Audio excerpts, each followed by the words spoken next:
Bros and Bloke says, how do you refuse cookies without upsetting a significant other's mom who baked it? Haha.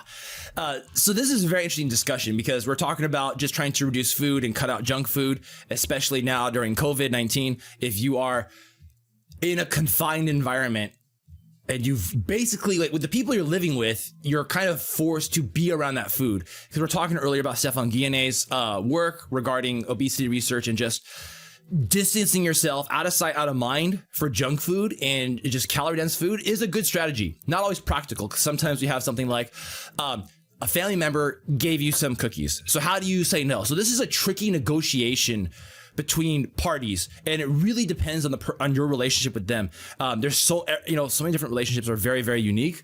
I'll give a couple different ideas to help you brainstorm, but I don't know you and I don't know your SO's mom, so that can really make a big difference. But would it be okay to just have a single cookie, right? I'm just gonna throw out a bunch of different ideas and it's up to you to figure out what's gonna work. But would it be okay just to have a single cookie and then accept it, enjoy it, thank them for that, and that's it, and move on, right? A single cookie is like what, 100, 200, 300 calories? Not the end of the world. It's still perhaps more calories than you would have wanted, but it's not the end of the world to just have a little bit. But maybe that's not enough. Maybe they keep pushing for it. Well, would you be okay in talking about your health and fitness goals, about why you want to do this for you? This is not about her. This is about you. This is about you trying to improve your health or stick to some goals. How would that conversation go? Some people might be hurt. Some people might be like, oh, okay, that makes sense. Oh, wow. I didn't know you were doing this for you. Thank you for telling me that you were doing this for you. That makes a lot of sense. Yeah, no worries. Other people might be hurt. Their ego might be hurt. And they might say something like, are you calling me fat because I eat my own cookies and you're trying to lose weight? What is wrong with you? What are you trying to say about me?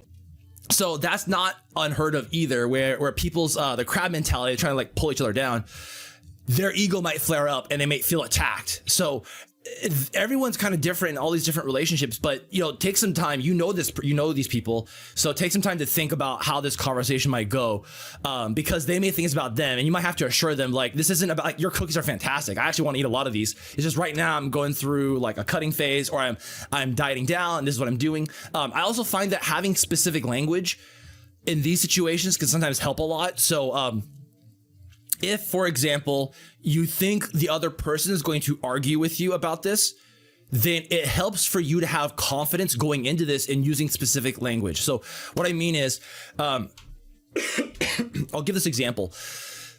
I was doing a refeed day. So I was having a lunch with some coworkers, and I was doing a refeed, exclamation mark refeed. You guys want to see the long story on that? It's basically while you're dieting down, you do an intentional high carb day. Okay, that's a simple one sentence answer.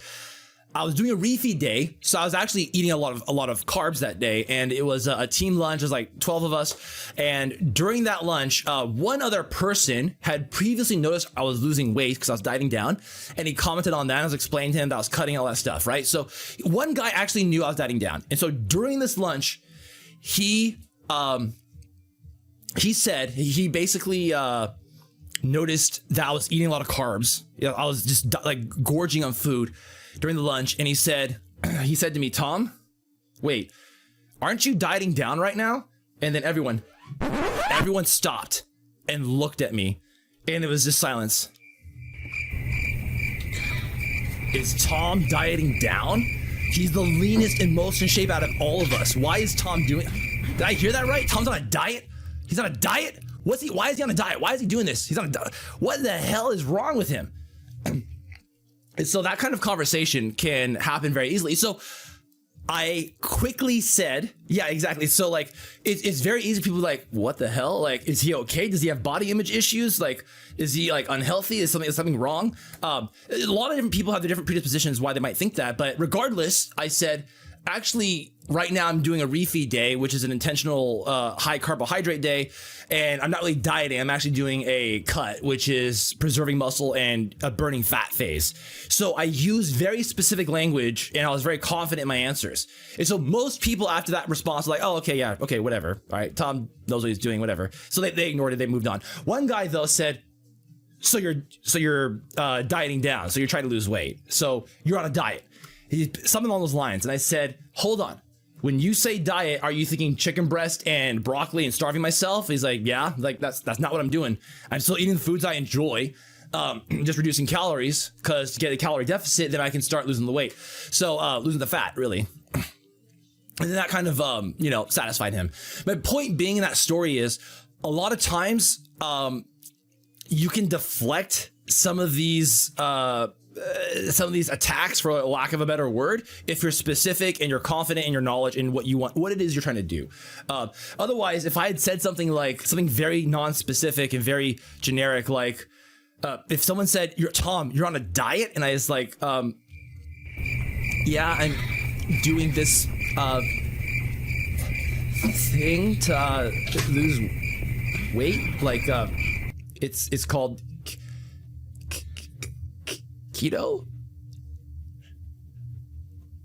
then everyone at that point, if I had done that, everyone would have been like, oh, Tom, let me tell you about what you need to be doing and this and that. Let me give you advice about how you should be doing this diet and that. Oh, no, it's not about keto. It's about vegan. It's about paleo. You got to do the carbs. No, don't do the carbs. Blah, blah, blah, blah. Everyone would have been arguing about that. About like throwing in their own opinion. If I seem like I was not confident, I wasn't sure about what I was doing.